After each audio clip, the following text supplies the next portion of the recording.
What up? This is your boy, Dope Boy. And Kev on stage. Hallelujah.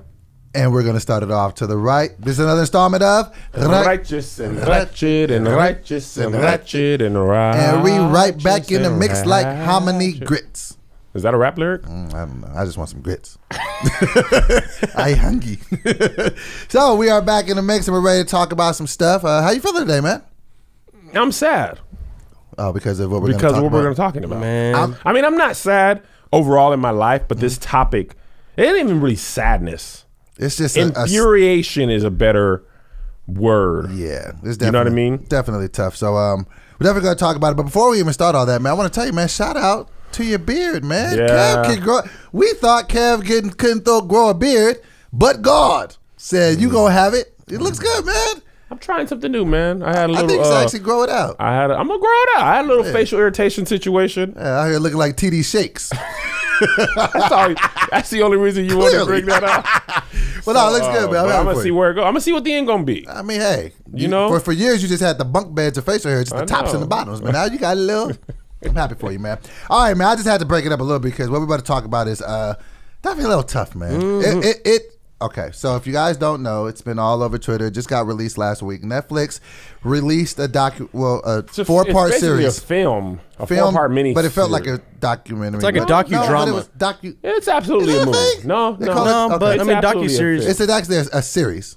It's a film broken into 4 parts. That would have been a long movie. It's a 4.5-hour movie. Really? That's basically what it is. Okay, so it's a movie. A movie. Mini-series. A mini- Jackson 5 American Dream. I think they called it limited season on They do that to a couple of different things, Yeah, right? it's like the Jackson 5 American Dream was a mini-series movie, but Okay. it was just like 4 parts that were long. Okay, and it was called When They See Us, and it was regarding the Central Park 5, which was a very, very famous case from 1989. 5 black youths were... Black and Hispanic. Sorry One about Hispanic. Raymond Santana Jr. Inner city youths, and they were all wrongly convicted of raping a white woman, and this was their story. Yeah, so I have a couple thoughts. I actually have notes. You actually took notes for this? There's Go ahead, kick it off. things that I want to say. Okay. I'll just piggyback on the things that you said. Okay. Okay. We've been talking about it. We have. First thing I want to say is let people learn about stuff. Yes. A lot of things I saw on Twitter was like, y'all don't know about this. Okay, first of all, this happened in 1989. Right. Okay, in New York City. Okay, Right. I was 6 at the time. I would have been 9. You were 9. Joshua was -5 years old. You weren't even born yet? No. Look at your young stuff By the out way, here. Joshua's birthday is tomorrow. Yay, Happy birthday, Joshy. So once the case happened, and it basically the media was like, you know, part of the story is the media basically had them guilty. Right. The police had them guilty. Justice system had them guilty. So from 1989 until 2001, They was just guilty dudes. the people Right. who committed a crime and were in jail. And so life it wasn't talked about like that. Life and times were much different. Social media didn't exist back then. Social media didn't exist back then. So I mean, it was a nationwide case, but after the uproar, you know, passed, you did, it wasn't something that was talked about like, you know, over and over and over. Right. So in 2001, the actual rapists confessed. 2001 and 2002. I think they were exonerated in 2002, and they got a settlement in 2014. So I heard about it first in 2002. Oh, like once it was settled. So it's like once they were exonerated, because they it. weren't settled until 2014. So that was my first time hearing about it, and I don't remember even how I heard about it. But it is very possible that people do not hear about slipped things through the cracks. Right. Yeah. So like apparently, and we were going to talk about this, but we haven't had a chance yet. Apparently, in the 80s, mid 80s, the city of Philadelphia, I don't know if you know about this, they bombed a neighborhood. Like they were there was a black bomb like they do in war. Dropped a bomb. On a neighborhood, basically a group of black people who they thought were like mobilizing or whatever, and I had never heard about it. It dropped a bomb? A bomb. They called it something else because legally you can't drop bombs on citizens, so they called it like an entry device. It's making me more and more upset. But it was basically a bomb. Okay. So a person on Twitter did a thread about it, and I was reading about it, and I was like, oh my gosh, I had never heard about this. And somebody tweeted me like, how you don't know about this? Like stop shaming people for not knowing stuff. I was in 1980s. Right. Didn't live in Philadelphia. Right. They didn't teach it in high school. They didn't teach it in college. My parents didn't know about it. Right. So how else will people learn about stuff? You know what I'm saying? Like, I remember I didn't know about Black Wall Street until I read about it. I'd never, like, I'm not from Tulsa. You know what I'm saying? I think I actually might have learned about that in... Talking to your mic, Kevin. I think I might have learned... Am I not talking? You just keep kind of going away from it. I don't want to... Is it messing up my sound, though? I mean, when you move around, it does a little bit. So, I don't remember how I heard about it, but it's not like it's. My point is, it's possible for people to not know about. And you shouldn't shame somebody for not knowing. That's how I feel about 90% of things that I don't be knowing. People should stop shaming. You don't know about. That's a little different. I also think everybody knows about, but but you see what I'm saying. I also think the masses not knowing about that stuff is intentional by the media as well, though. Oh yeah, you know what I mean. I think that education is meant to be kind of kept under wraps, especially like the Philly bombing. Mm-hmm. Right. They're not proud of that. Yeah, that's not something you're just going to broadcast. Change the narrative of what slavery is in schools. Absolutely, yes. Well, it wasn't slavery; it was indentured servitude, and it wasn't that bad. And the slaves were kind of happy, and they kind of liked it. You know what I mean? So if you're not reading the books, like the actual, like when I was in college, I started reading the actual accounts of slaves from their books. You know what I mean? And then you're just like, oh my gosh, this is atrocious. Wait, slaves actually wrote books? Yeah, a lot of them did. I took a lot of African American classes in college, so that was part of the like required reading. So I was really interested in it. So I started reading like a lot of Equiano. The 12 Years a Slave book movie is based on a book. So you should read some. Yeah, I'll send you a couple. Interesting read. Yeah. So that was the first thing that I thought was like, let people live. And I'll be very honest. I did not know the specifics of this particular case until this. No, I had heard about it, but I didn't know like. I just knew Central Park. I just, and I think I might have heard about it when the settlement came as well.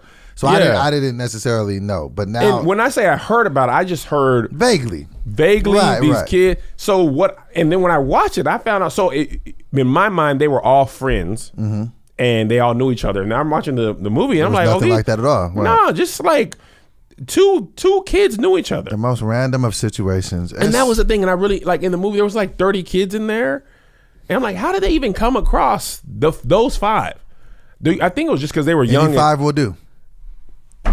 Literally, they felt. That's exactly what. That's literally, was. And that's kind of my thing. I'll say this is probably the first and most infuriating thing about it. Someone has to pay for this crime. Black and brown poor kids are the easiest subjects, easiest to convict. They have the least amount of information about the judicial system. Least amount of resources. These kids did not stand a chance at all. They were railroaded. It was, and there's another, and I think we had talked about this because I put you on this back in the day.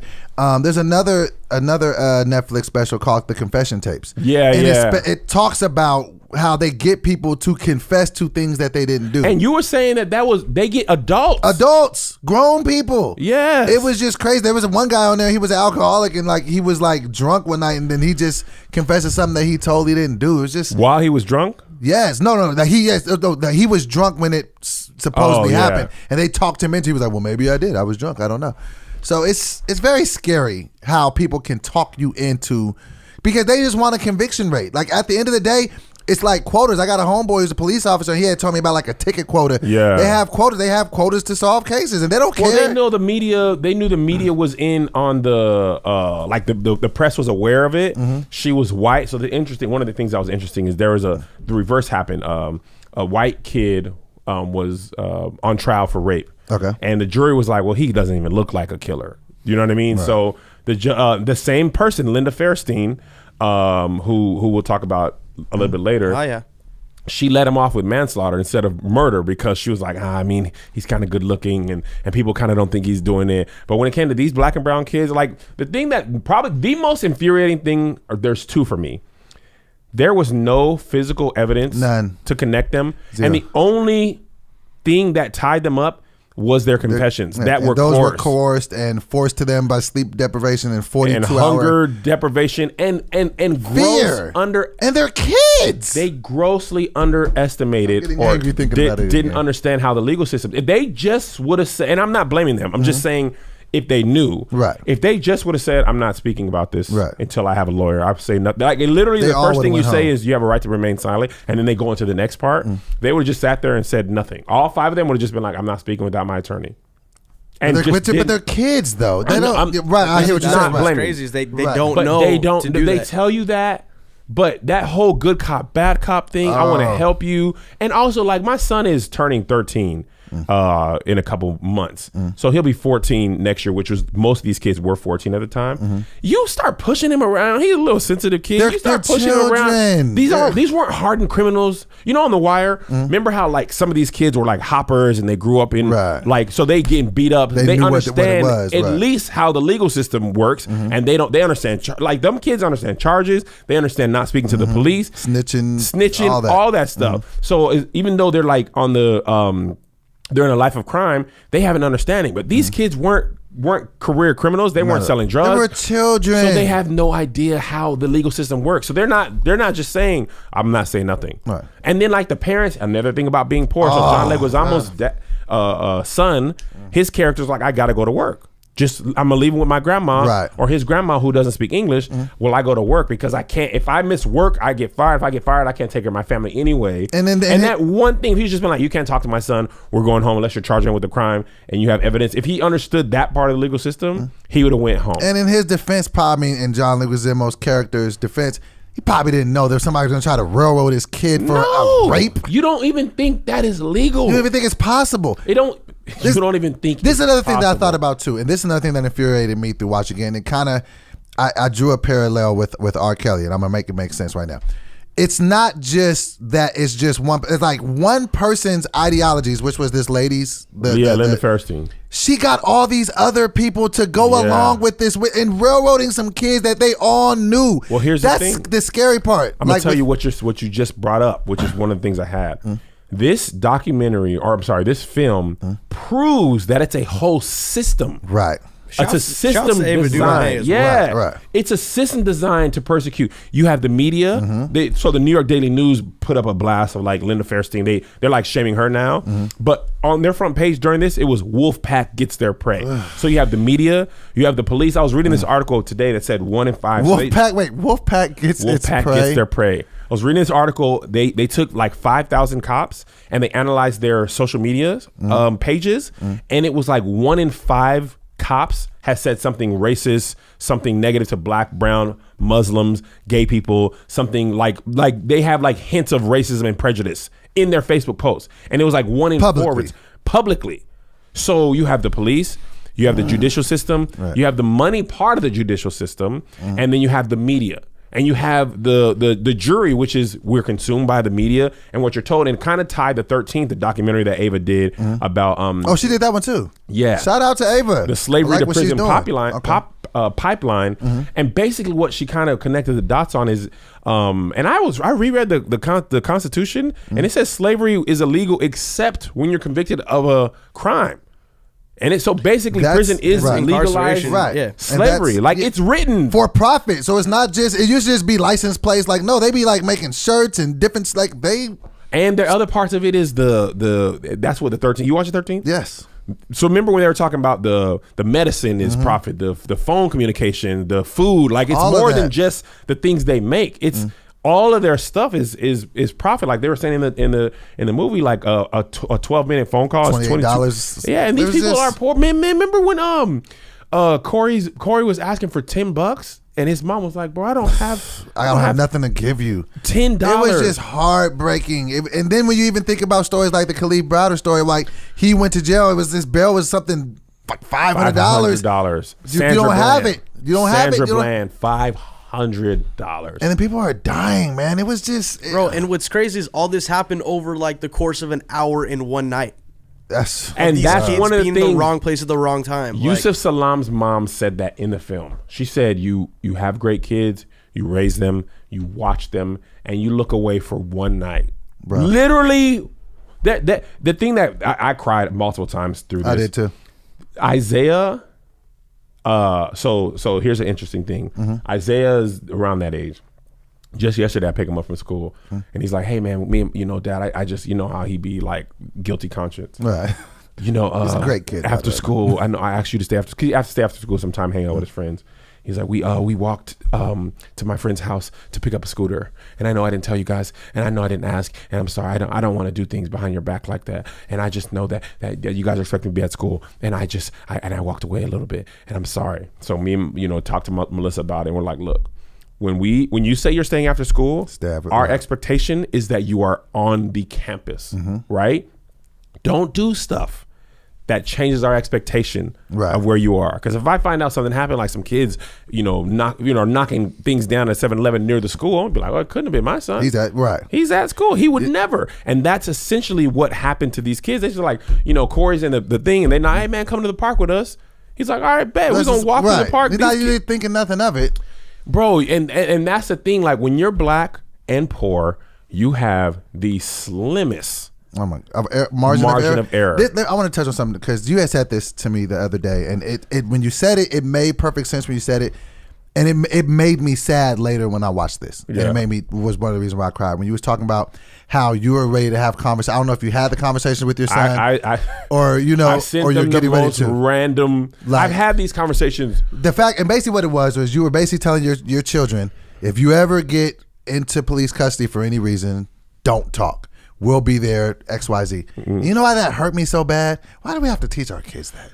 We have to. We have to. But it's like, I don't think little white kids get that prep talk. I don't feel like, you know what I mean? People that come from money or different things. And it's just like, I think like stuff like that about Kiara as well. And it's just like, it's just so, it's depressing that that's the way that it is. You just want to let kids be kids. Yes. And with our kids, you can. It's like, it's different. Like, somebody can really frame you for something you did not do. Yes. So if you ever get in those situations, don't speak. Yeah, and I felt so bad, and they said this verbatim in the film. I think Raymond Santana said it, Junior. He said, when they see us, they don't see boys. They see animals, they see men, they see convicted felons. They don't see, and that's the thing, like the Brock Turner case. Somebody actually saw him raping. Is that the dude from Stanford? That's the dude from Stanford. And then the judge said he has his whole life behind. He has his whole life ahead of him.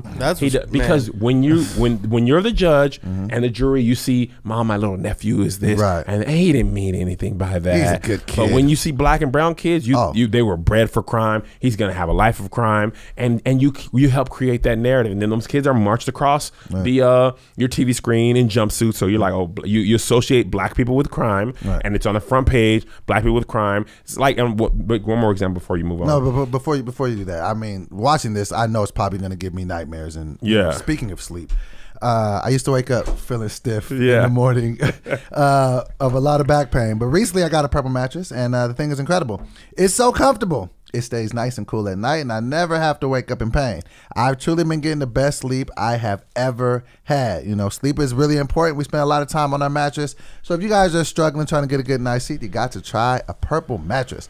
Now, the purple material is amazing because it's both firm and soft at the same time. So it keeps your back and neck supported while still feeling really comfortable. Plus, it's breathable, so you're not hot when you sleep. It gives you this zero gravity feeling, so it works for any sleeping position. Now, Purple is offering a 100-night risk-free trial, so if you're not fully satisfied, you can return your mattress for a full refund. It's also backed by a 10-year warranty. Purple has free shipping and returns, free in-home setup, and old mattress removal.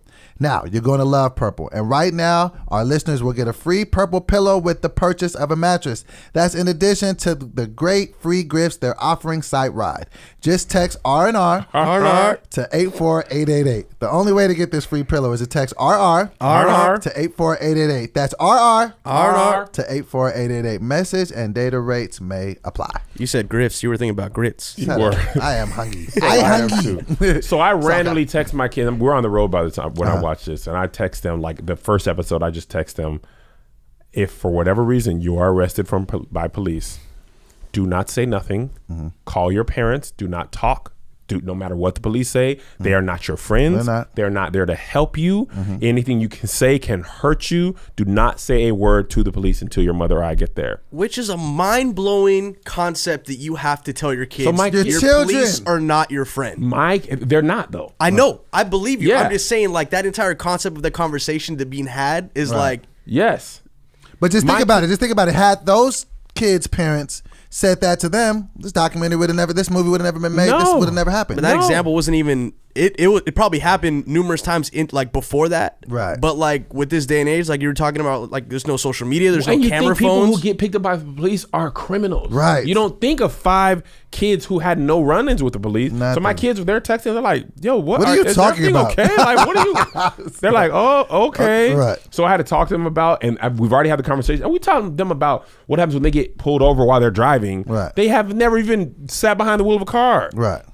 But you don't have the luxury. Tamir Rice, 12 years old, shot dead by police.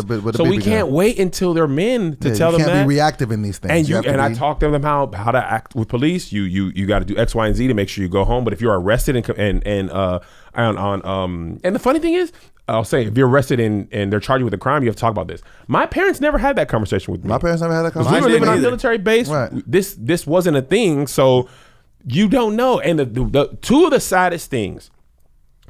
Antron's character, whose dad is played by Michael Kenneth Williams from The Wire. Right. I was mad at his character at first, and then I understood it and had empathy for him. He trying to be like, bro, I'm not admitting to none of this stuff. Right. I didn't do nothing. Y'all lying. I don't even know nothing about no rape. And then blah blah blah.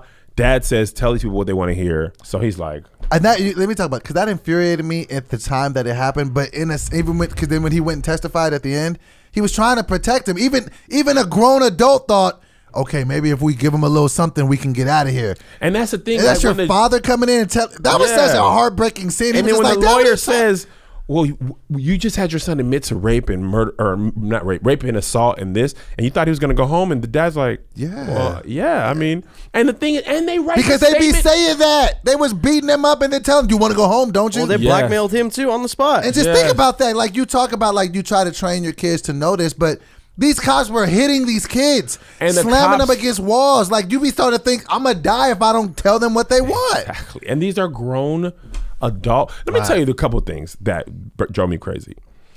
There's a lot. Yeah. They write the statement for you. Corey's character's like, bro, I didn't write this. I don't know. You signed that's it. One that couldn't. He was the one that couldn't read. He was like, I can't read. Like, he bought what's the name of the actor? He bodied that role. Jarrell Jerome. Wow. Killed that role, man. That last episode, I was like, young man.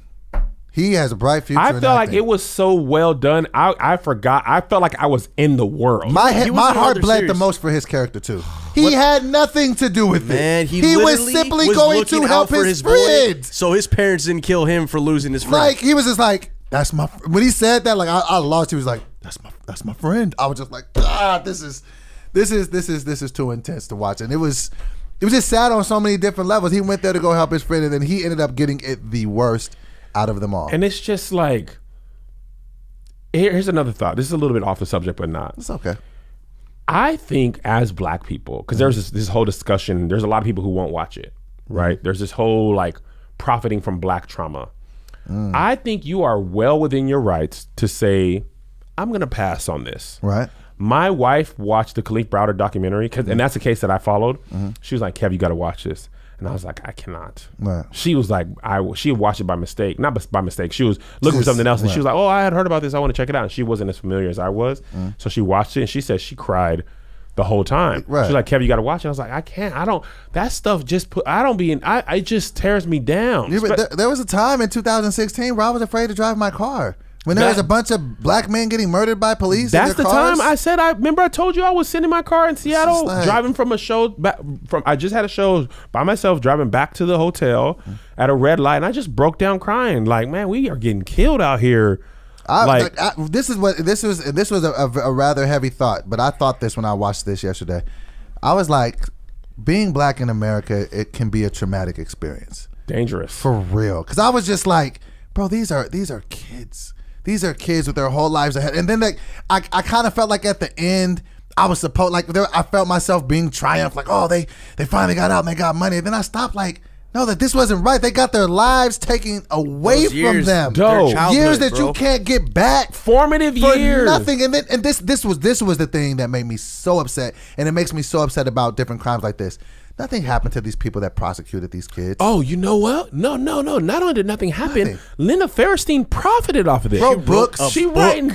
She's just now getting canceled And that's her consequence, getting canceled. People are going to say mean things. And then I think she says something too, like, I can't deal with the mental anguish of what people are saying. Shut up. Shut up. Don't weaponize mental health. Shut up. Do not weaponize Shut your mental mouth. health. She got taken off her nonprofit. She can no longer serve on the board. Oh, when these kids went to prison. So I was thinking about this. This happened in 1989, and they were exonerated in 2001. Right, 12-year period. That is basically the amount of time I was in Washington. I got to Washington. I was 16 years old. And left when I was 29. Right, 13 years. That's like me being in the prison system for that amount of time, because some had gotten out earlier. They were like convicted felons. They were on conditional release. They're working like trash jobs. With the Latin dude's character, even when he came home, it's like they make it impossible for you to get jobs. Get a regular job. When dude was breaking it down, he was like, "You see that dude over there on the dishes? You better put that you're a felon, because if they schedule you two to work at the same time by happenstance, that's a violation. You're going back to jail." Yeah. What, bro? Like, how is this?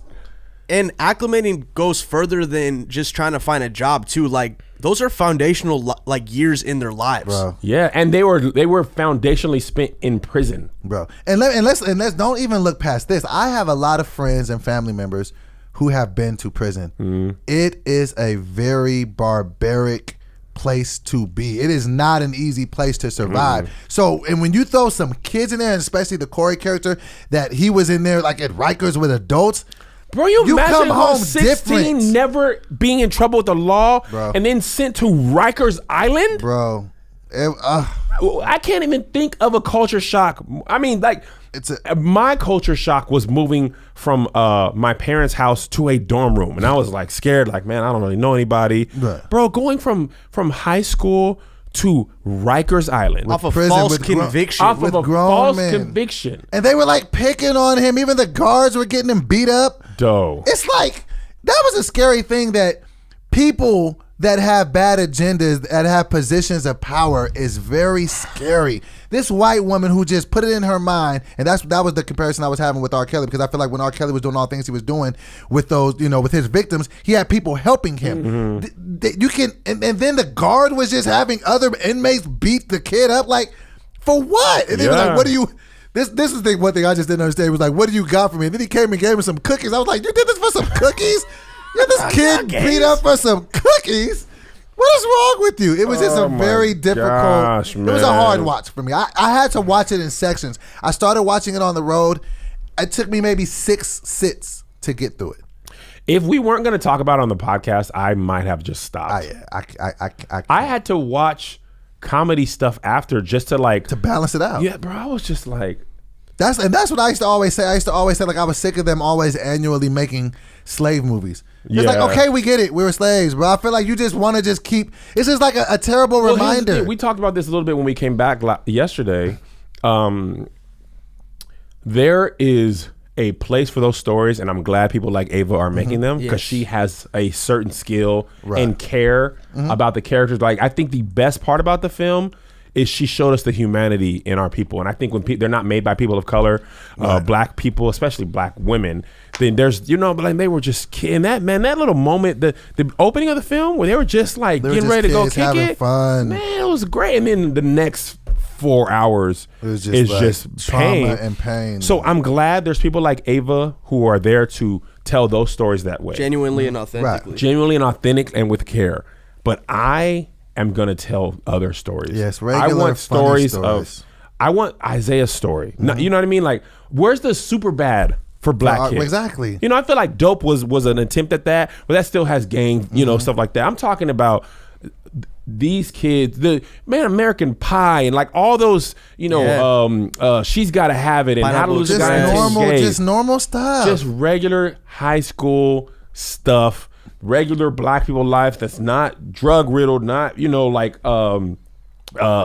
not pain, not like trauma induced. My heart can't take, like, and I'm a grown man. I'm 39. I was just like, I can't. Okay, I don't want to watch this. Like, it's just too hard. Like, it's just, you know what I'm saying? It's just, so I do feel like that's a responsibility that we have, just to bring the funny and just bring the normalcy of black people. And I want people, white people, if you are fans of this podcast, I want you to watch it. I want you to examine yourself. I want you to examine the way you think about things. Because I'm sure it was a white person who called the police on us that day. We were up here, first moved in. We talked about this. I go and chat with all the people. I go use the cleaner, say what's up to the acupuncturist, all the people and stuff like that. But when it got loud, they were like, police, them. It was either us or the other black people at the end of the road, and they have a church. They only here on Sundays. You know what I'm saying? So, so Kev on Stage Studios, we will be making the happy film, the funny stuff. I want to make the opposite, the buddy comedies, the Beverly Hills, well, not Beverly Hills Cop because that's crime, but the girl strips. Yeah, just the fun things of the normalcy of the black experience, because this is just these are important though. This is important for ed. Oh no, I'm just reiterating. Yeah. I'm just reiterating because Kevin and I, we've been talking about this. Where were we, in Tacoma? I don't even know where we were. But because I was seeing like even negative backlash about it just from like the trauma, which I get. I mean, to an extent, like you begin to understand. Like, yes, seeing these types of films and projects, it's like it's churning to your stomach and it's uncomfortable and it's like almost like beating the dead horse, but it's just like if these aren't served as like an educational type type way to watch stuff and like understand these stories, then they won't get out to the masses. That informative part where you can sit and show kids like my kids, this is how it can go for you. Right? This is what they can do if you say anything. They can adjust and manipulate the legal system. They don't honor any of the rights. The stuff the police did was grossly illegal. But like they said at the end of the movie, this is police investigating police. They're never going to get in trouble for this. You know what I mean? Linda Fairstein just is getting canceled on Twitter. This thing happened almost 30 years ago. And the messed up this part crime was, happened 30 years ago. She's just getting some things. You know what the messed up part was when that one lawyer went back and started telling them like, look, somebody confessed, we got the DNA. They still was just holding on to it. Like, so what? One of them got away. It was just like, what is wrong with y'all? Yeah, and I think it's that as we close on this topic, there's so much. And then Donald Trump was in there, made me hate him even more. Man, that was great placement. Like, why was you in here? Placement for Trump. It's putting up $80K talking about bringing back the death penalty. And that's why white people love him. And that stuff frames people's minds. I didn't mean to say like all white people, but that's why the people that are racist love him, because they were like, oh, he's with what we with. Yeah. Like, why was he even? Yeah. He had no business in that conversation. Absolutely. Okay. So it's important for us to watch those type of things and learn about them. And what else is important is credit. Credit is a journey, and consolidating your debt can really help you improve your credit score. A credit consolidation loan from Lightstream can help you pay off high interest credit cards. So obviously, Melissa and I, this is about 3 or 4 years ago. We used consolidation. We consolidated our credits to credit cards on a loan, and that's the first step we took in getting out of debt. We consolidated all those in balance transfers, and then we just knocked that out and consolidated again, knocked that out, and that's how we were able to get debt free. We've been debt free for about 4 years. You don't have no debt? No revolving debt. So I still have a student loan, but usually people say debt free, they mean they have no credit. Like you don't have like no credit card. But I guess I'll just say we've been credit card debt free because them student loans are still there. Right. So pay off your high interest credit cards with a credit consolidation loan from Lightstream. You can get a rate as low as 5.95% APR with autopay. That's much lower than the national average interest rate on credit card debt. Okay, so we've got a special offer just for our listeners. Apply today at lightstream.com/RR and get an additional interest rate discount. That's lightstream.com/RR for an additional discount. lightstream.com/RR. Subject to credit approval. Rate includes a 0.50% auto pay discount. Terms and conditions apply, and offers are subject to change without notice. Visit lightstream.com/RR for more information. All right. So from the black experience sometimes being turbulent and rocky at times, we are going to transition to some black excellence. Let's pick it up a little bit, man. Let's pick it up. Let's say some positive things. Bless you, Kevin. Bless you. Yeah. Jay-Z's a billionaire. Yeah. Woo! 1 million, 2 million, 3 million. He said it in his music back in the day that he would be a billionaire. And this is why I could never have taken Jay-Z off of my list when we did The One's Gotta Go. He's the first hip-hop billionaire. Keep that same energy, Kev. From Marcy Projects. Marcy. The crazy thing that was really inspiring, he started that journey at 26 years old. And look at that. What is? I wanted to I mean, see he what, was selling drugs earlier. He shot his brother. I get it. You know what? He went through some things. Yeah. I wanted to talk about that. There's so many famous families in America who got their initial cash off. Well, so many families who profited off of slavery. Yeah, let's just call it what it is. In the South, building land, building wealth, and passing that off. Bootlegging, when that was when Prohibition happened, there's a lot of famous families, some political, who made their fortune that way.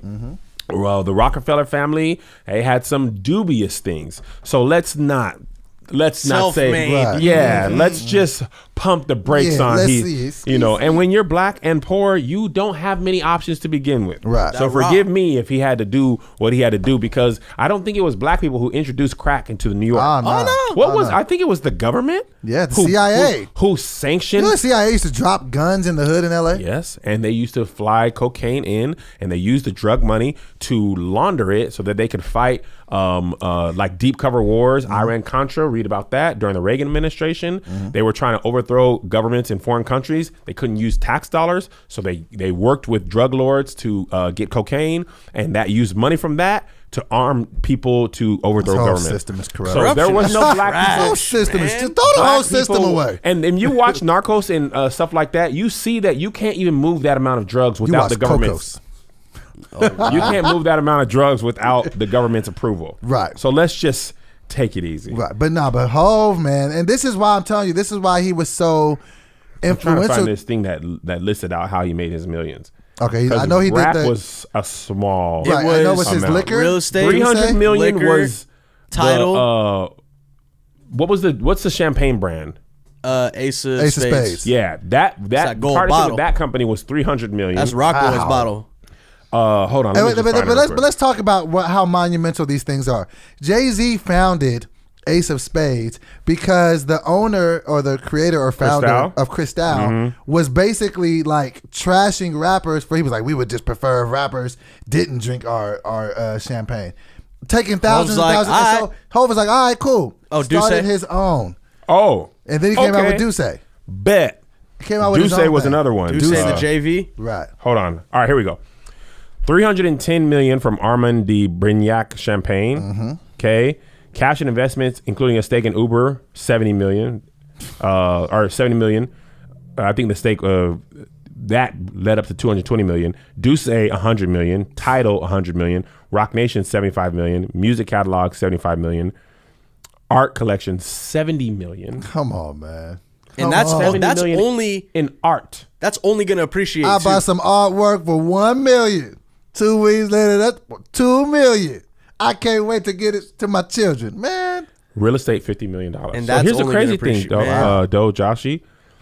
He's not making $1 billion if he only stays focused in music. Oh no, he's diversified his portfolio. He's got 175, 250 million. So those different streams, man. That he put $2 million into Uber, right? And I think that netted him like 70 million. He tried to wired $5 more million to the Uber CEO. To get more, to increase his holdings, and the dude wired it back. First of all, imagine that just popping up in your account and you sending it back. You're gonna wire. First of all, imagine if a Cash App comes in for 5 M's, I'm not seeing anybody for 2 weeks. Somebody sent me $85 in Cash App, and I sent it back, and I was like, balling. First of all, putting in $2 million and getting back 70. That's a lot of percentages. Dope. That's shout out to Hov. Now you see why I couldn't take him off. You didn't know. I'm just saying, like, that's inspirational to me that a guy who'd you take off? Barack Obama and Michelle. Remember on Power Couples. That's what I'm talking about, the hip hop. But that's why I'm saying, like, this is what's inspiring to me. Somebody that comes from the inner city. And you know what's great about it? So the thing I think I love the most about Jay-Z becoming a billionaire is he used his money to help 21 Savage fight. Come on, man, Meek Mill. He helped Meek fight his legal case. He's putting all these kids through college. It's like that black billionaire Robert F. Smith who put 40 million. He's a billionaire as well. He paid 40 million of the student loans for all the Morehouse class. Bro, you know how freeing that is to be saddled with debt that's in a good write-off too. Oh, it's absolutely right. It's a great But he write-off. also didn't have to write it off. He Right. could have wrote off a plane if he wanted. But he decided to reinvest these kids. Their life. There's so much more you can do when you don't empowering. have, when you're not riddled by debt. And I was just like, dang. I mean, it's just that when you hear his music now, like even in his music now, when he's talking about getting artwork and sending it down to his children, like just starting like lifelong legacy, like you said, that there's a lot of people that profited off slavery. Well, now you got a guy like Jay-Z, his kids and his kids will all benefit from things that he's doing the now. System. Oh my God! What's crazy is he was probably a billionaire at the end of 2018, and then everything just finalized, and then this list finally came out. Oh yeah, Or yeah. Forbes finally put that out. Uber's public IPO probably was like, okay, you're for sure a billionaire. He saw his percentage. He's like, I and like it. Beyonce, rumor is she took she was supposed to get paid $2 or $3 million to perform at Uber's headquarters, and she said, "Nah, give me equity instead." And That's took such it a in boss. stock. How can you not say that? Tell me that's not the boss's couple out here. Are you kidding me? That's Equity? crazy. If that's true, because I didn't see any from. I believe you. But if that's true, they flipped $4 million into $140 million. And then look what they did with the Netflix thing. Like, I'm gonna do this concert flipped anyway. that one but pay performance. me and let's put this and give me another 60 mil. One performance, she turned her $8 million payday from Coachella into a deal with Netflix for $60 million. And you had the nerve to take them off your list as a power couple. Well, for Barack Obama. You look, The first, I mean, he's just you the first black took president. off Jay and Beyonce. He's just the first black president. Just first black president. But you took off Jay and Beyonce. Look at what they doing out here. Hey, do you know how many presidents were for black before Barack? How None? many? None? How many? How many? What black people were in the White House that weren't working there? And what hip hop? Who lived at the White House before? What person Who built the White House? Slaves. What From hip-hop- slaves to president? What hip hop personality became a billionaire? From slaves to the highest office in the land, leader of the free world. Billionaires. Hove. That's why you wear fake chains. Shut up. You know who else was copying that blueprint too? Who? Nipsey Hussle. Oh man.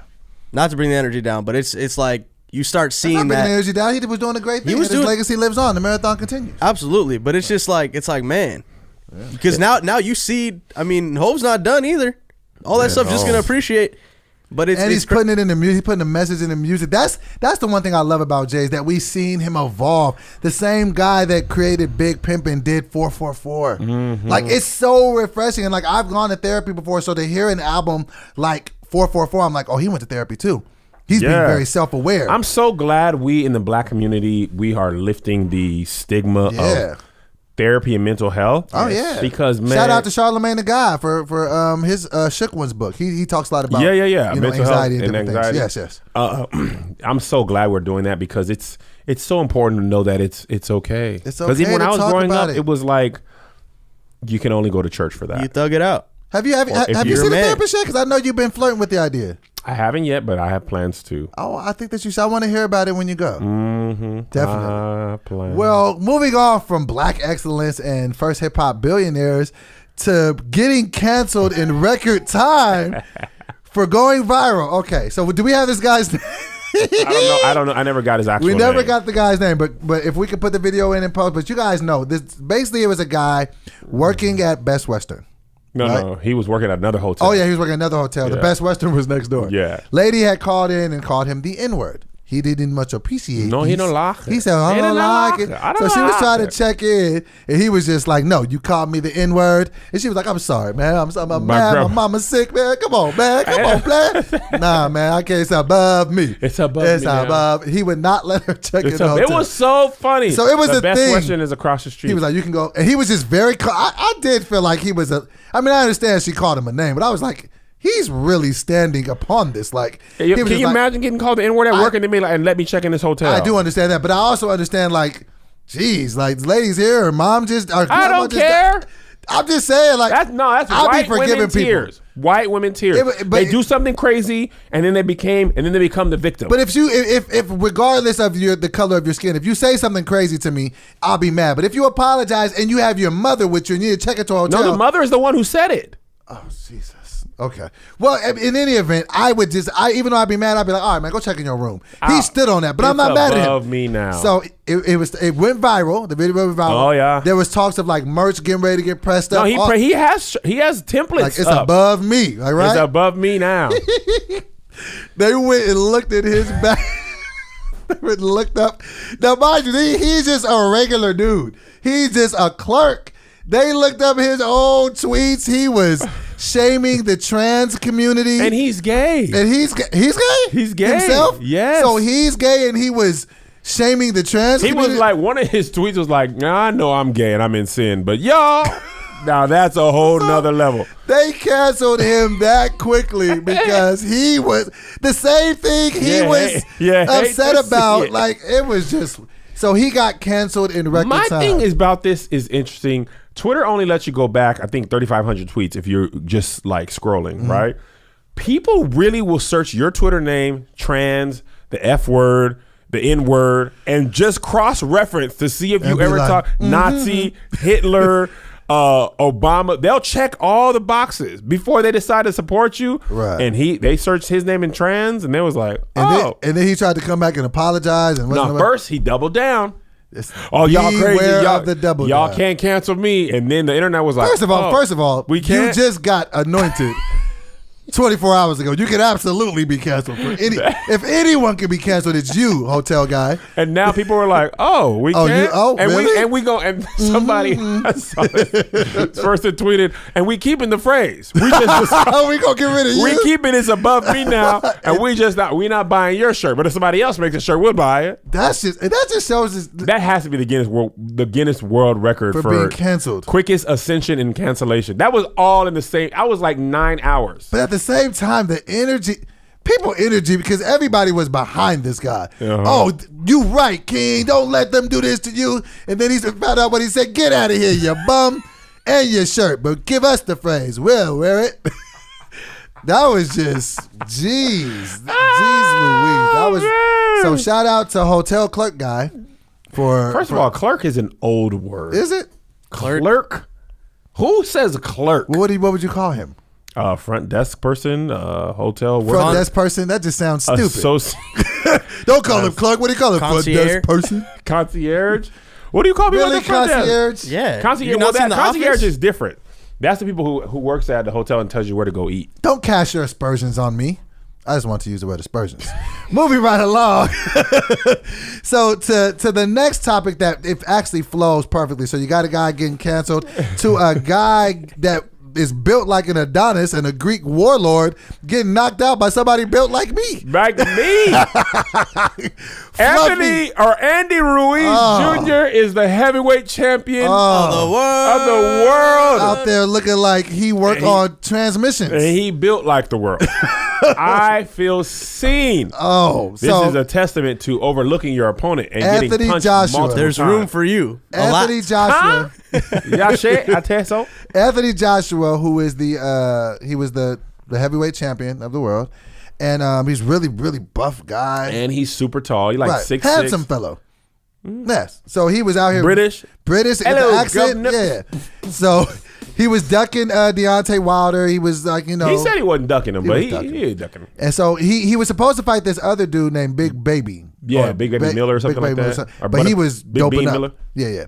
He was doping up. So he had to just take this guy who had DM'd a dude on Instagram. Check your DM. I can fight. What is it? Fight me. I fight he. And so he fought this dude, and the dude looked like he was in terrible shape and beat the brakes off of him. Anthony Joshua he beat the soul out of him. He beat the accent out of him. After he came back, he was like, nah, man, word up, B. He was like, ain't you from Britain? Like, nah, son. Yeah, son. How you beat the geographic location out of somebody? The best meme I ever saw was Ray Rod 747. He had him punching the soul out of Anthony Joshua. Oh, when he got the soul walked with the out Curb of Your the ring Enthusiasm music, and walked to the airport and flew back to the UK. It's so funny. And it was that was Fluffy. Fluffy retweeted my video. Really? Yeah, he said I hit him like this, and then I hit him like this, And then he hit the, ¿cómo se dice piso? He hit the floor and it's done like that. I put that with Fluffy. Fluffy reposted you? Fluffy reposted it. Shout out to Fluffy. It was so good, man. It was, we love, first of all, I kind of never thought Anthony Joshua was going to fight Deontay Wilder, and now he probably never will. No, we don't want to see that. That'd be just. Do you want to see Ruiz Jr.? What if he beat Deontay Wilder? That would be the underdog story from. Do you ever watch Great White Hype? I think I watched it years ago with Damon Wayans. Yeah. I don't remember it enough to know parts of it, but I remember watching it. He got fat. He got. But dude, just like, and he was very comfortable with being fat. He was just like. Yeah, he gonna be in Greed 3. But no, he was training though, and that's the thing about boxing. Right. You don't have to have muscle to be in fighting shape. Because I found a video of him training, and he was nice, wild, quick, and he had stamina. And Joshua was tired in like the first 2 rounds. And let that be a lesson to y'all. Like, don't just think because people are big and fat that they can't knock you out. Like, it's like, if you know how to punch with your weight, you can hurt somebody. He punched through his face. He punched him in the back of the ear. From the front. And said, do you hear me now? Like, how you punch somebody in the back of the ear? That threw his whole equilibrium off. He was on a merry-go-round. Man. That was woo. So shout out to Anthony Joshua. And shout out to us. Yeah. Sure, we had. Man. Let's talk about that. We had. You want to talk about the travel day? The travel day from hell. We were flying from Seattle. We had a great weekend of shows. Short we were in Oakland. Shout out Oakland. Shout out Oakland, Denver. 2 Oakland shows, Denver, Seattle, all great. Right. We have one Monday show in Edmonton, Alberta, Canada. Edmonton, Alberta, Canada. What about it? Which was a late edition. And we knew it wasn't going to be, the numbers weren't crazy. It was a smaller comedy club. Club sent me the numbers at first. 27 tickets sold. And we were still keeping our word. That was like 4 weeks ago. And we were still keeping our word, like we're going to pull up. So yeah, but by the time we got there, it was sold out. Nearly sold out. We fly from, first of all, I don't know why Delta even allows you to book this flight. This is just We fly from Seattle, Washington. That plane is what, 25 minutes late? It was 25 minutes late. We fly to Vancouver, Canada. Right. When you fly, and then our next flight was from Vancouver to Edmonton. Now, this is my first time doing this, so if you guys are experienced travelers, nobody on our trip had ever had to do this before. It was dumb. You had to nobody had to do it in this amount of time. Right. Our flight, we had at best an hour and a half layover. With the delayed flight, we had like 45 minutes. 45 minutes. We had to clear customs. Then we had to get our bags, take the bag tags off, recheck in. So wait, let's with a different airline. With a different put that airline. in perspective. That's never happened. So when you do have connecting flights, they take your bags and your bag ends up at your destination. You don't have to get out, wait for the carousel thing, find your bag. Because I've had to clear customs before making another flight. Right. We flew to, I think, Italy. And we had to clear customs in Paris before going to Italy or something like that. Yeah, I'm pretty sure that was it. Right. So we had to clear customs, but our bags were already going to the other the plane to Italy. Is it the same airline? Because the same airline. Okay. We had to clear customs and get our own bags. And then go through a long line. And then check in our bags. And then check in and again in security. I was like, I thought it was a joke. I was like, this isn't even possible.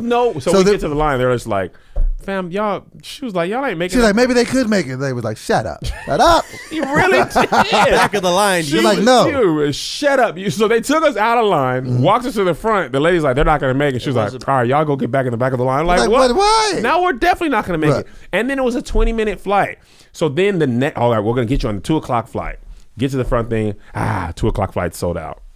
Partner airlines shouldn't be that difficult. Right. No, man. Why would they even book? Why would Delta even allow us to do that in that time? And shout out to that rude guy who came up to the counter when we were up there talking. Gosh. He was like, hey, man, I've been waiting, man. We're like, sir, get back in line, but I've been waiting in the line. My flight will fly get away. Back over there and wait, sir. So then we missed his flight too. We was all mad. So we do all of that, get on to the 3 o'clock flight. And then a dude just randomly passes out. Oh, he fell. My gosh. All you heard was about that. He tripped. He tripped? He tripped like he was trying to put his bag up because it happened in the row right next to me. I felt bad. He was like an older guy. Yeah, he's an elderly guy. I didn't mean to laugh. He was going up and his ankle got caught on the seat and then he just bloop. Yeah, he was. But this was the stupid part. Okay, if he falls, okay. And if he got to need some medical attention, I'm with that. escort him off, and then go do your thing. I mean, they waited 30 minutes. Oh, the EMTs came in there and looked at him like, yeah, he fell. All right, we're out of here. Didn't take him, didn't leave. It's like, so you just came to look at him. They had like eight EMTs came in there with stretchers, didn't put him on it. No, they were just like, and then backups for them came in another 10 minutes later. And then so finally we take the flight, get there. We're supposed to be at the show at 7. We get to the plane. We get to the airport at 6.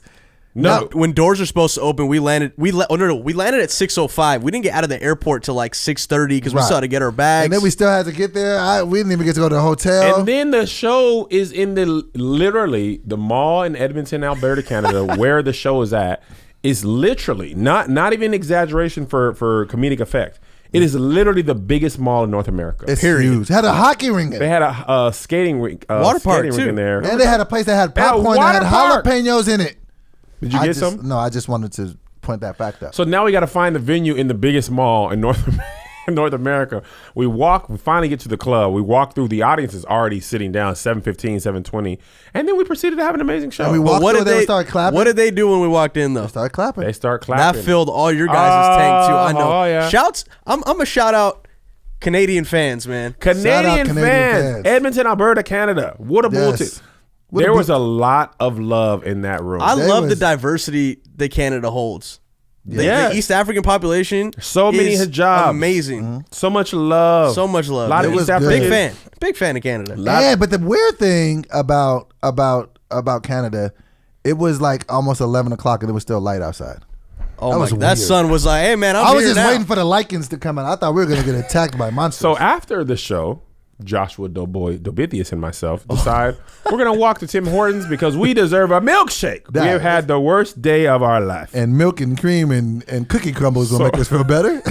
That's what we came to the conclusion of. I've had a terrible day. What do I need? Milk and cream and milkshake wasted. So we walk to this Tim Hortons. It feels like it's. Side note, we were walking on a freeway. I don't know what was wrong with us. It wasn't a freeway. It was like a highway, maybe. It wasn't even a highway. It's a one-way street. It was 3 lane. But it was still. We were walking next to a pretty busy road. The 4-lane road. And they were walking, trying to get to Tim Robbins. Tim Hortons.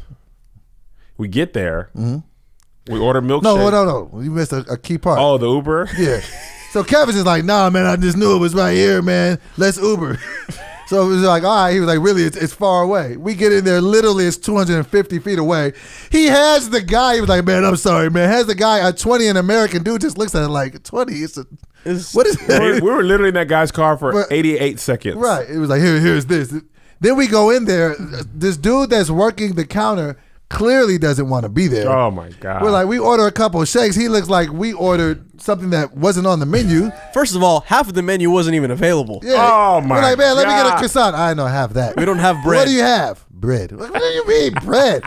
Then we order milkshakes. He puts no love in. They're the wateriest milkshakes ever. It just looked like the milk was really shaking. It looked like we didn't mean this in a literal sense, sir. What? It was the loosest loose. He made milkshake. He made Nesquik and he chopped some ice chips and threw it in. That's exactly what he did. And then Kevin grabbed it and spilled on his head. I was like, the day could end no worse. That's how I knew the milkshake was trash. A true milkshake, if you knock it over, it's holding thick. Especially with how fresh it was just made. That should hold some weight. No, if you have a Frosty, you drop it, you'll have time. Right. This thing was all over the floor. It was all over my arm. Then, because Kevin's a nice guy and Josh's a nice guy, they grab a bunch of napkins and start cleaning up. It's like a minute and a half passes. I'm like, all right, guys, stop. And the mop is Dude right was there. just sitting there watching. Y'all like, He was like, are you going to clean this? Like, oh, I can. Like, why didn't you say that 2 minutes ago when they were sitting there cleaning up this? And the mop is right there. You made this juicy, wet, loose shake, and then you didn't even help clean it up. Then we just get out of there. We all throw our shakes away. And then we go back to our Josh threw his shake away and he missed the trash can outside. It was just like, I felt like that was just the universe just being like, I told you, bad day. You don't get nothing. But the next day was great. Next day was Edmonton's amazing. Airport, we cleared customs in 3 minutes. You got your global entry. You're good. You're good. TSA pre-check for 10 years now. TSA pre-check, man. You got the card on the way just in time to go to London. We're going to Toronto next month and Amsterdam. I love life is good, man. We love y'all. Thank y'all for rocking with us. That's the end of the episode? Yeah, we're running out of time. And we're starting a little bit later than usual because we when we booked the tour, we weren't doing Righteous and Ratchet yet. No. Yeah. Dang, that's crazy. When I booked this tour, we hadn't even started doing Righteous and Ratchet yet. And Josh made a great point. Now that I'm on the tour, we be shooting on the road and stuff, so it comes in handy. Oh yeah. Never So we'll see y'all next week. God bless you. God keep you. We'll see you at the We love ya. conference.